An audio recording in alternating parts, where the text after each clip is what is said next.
اور ایک اور واقعہ بھی اسی طرح کا پیش آیا جب بن باز، اب تو وہ مر گیا، آپ اس کو سرچ کیجئے گا، نابینا تھا بن باز، اور بن باز جو ہے وہ سعودی مفتی اعظم رہا تھا۔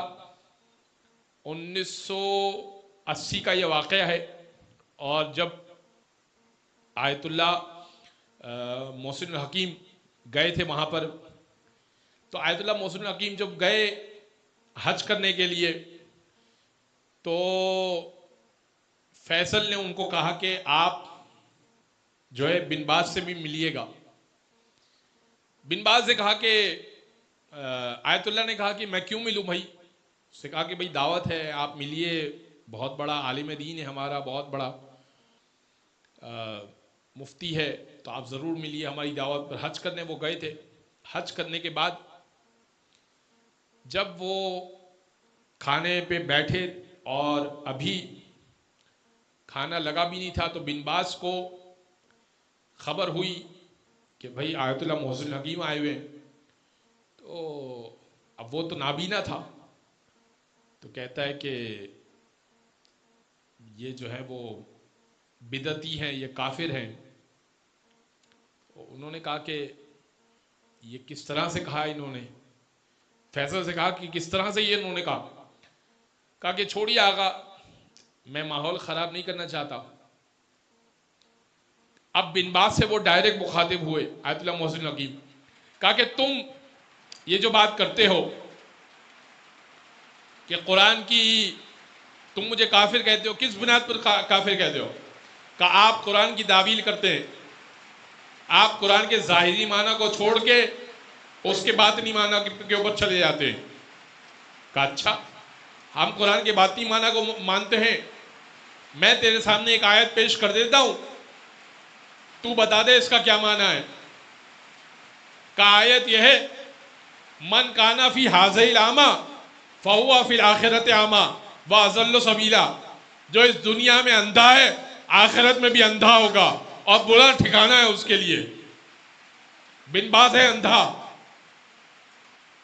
آیت پڑھیے اسی سے متعلق، من کانا فی ھذہ الاعمی فہو فی الآخرۃ اعمی واضل سبیلا، اور اس کے لیے برا ٹھکانہ ہے۔ اب وہ پریشان ہو گیا، کہنے لگا یہ تو بڑی عجیب بات ہے، جو اس دنیا میں اندھا ہے وہ آخرت میں اندھا کیوں ہوگا؟ کہا تو بتا مانا۔ اب وہ پریشان ہو گیا، کہہ رہا آیت تو میں نے کئی دفعہ پڑھی، حافظ قرآن، کہہ رہا 9 سال میں حفظ کر لیا میں نے، لیکن اب مانا مجھے نہیں معلوم۔ کہا اگر ہم تعویل نہیں کرتے تو ظاہری مانا تو بتا دے۔ فیصل نے کہا کہ میں بھی حافظ ہوں، مجھے بھی نہیں معلوم۔ کہا علامہ آپ بتائیے۔ کہا یہ آیت اس وقت تک سمجھ میں نہ آتی جب محمد باقر اس کی تشریح نہ کرتے۔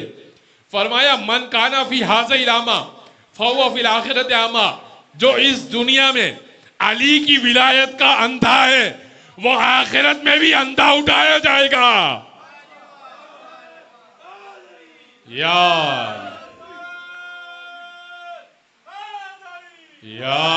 علی، جو اس دنیا میں علی کی ولایت کا اندھا ہے آخرت میں بھی اندھا اٹھایا جائے گا، وَأَضَلُّ سَبِيلًا، اور اس کا برا ٹھکانہ ہے۔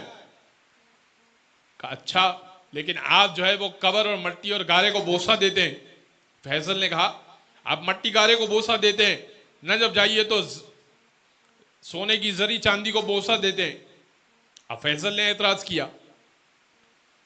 اب آگا کہتے ہیں کہ میں اس کو کیا جواب دیتا، علمی جواب تو بہت سارے تھے میرے پاس، لیکن جواب مجھے ایسا دینا تھا کہ اس کی موٹی عقل میں آ جائے۔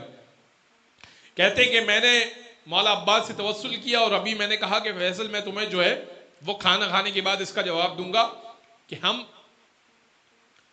سونے چاندی کی زری کو بوسہ کیوں دیتے ہیں اور جنت البقیع میں مٹی گارے کو بوسہ کیوں دیتے ہیں۔ ایسے میں جیسے ہی کھانا ختم ہو گیا تو ایک بندے نے آواز لگائی کہ بادشاہ سلامت کی خدمت میں رسول خدا کے ہاتھ کا لکھا ہوا یا جمع کیا ہوا قرآن لایا جا رہا ہے۔ تو اب جیسے ہی وہ قرآن لایا گیا تو وہ ہرن کی خال پہ لکھا ہوا تھا اور مخمل میں وہ لپٹا ہوا تھا، اور سونے کی تاریں اس پر لپٹی ہوئی تھی.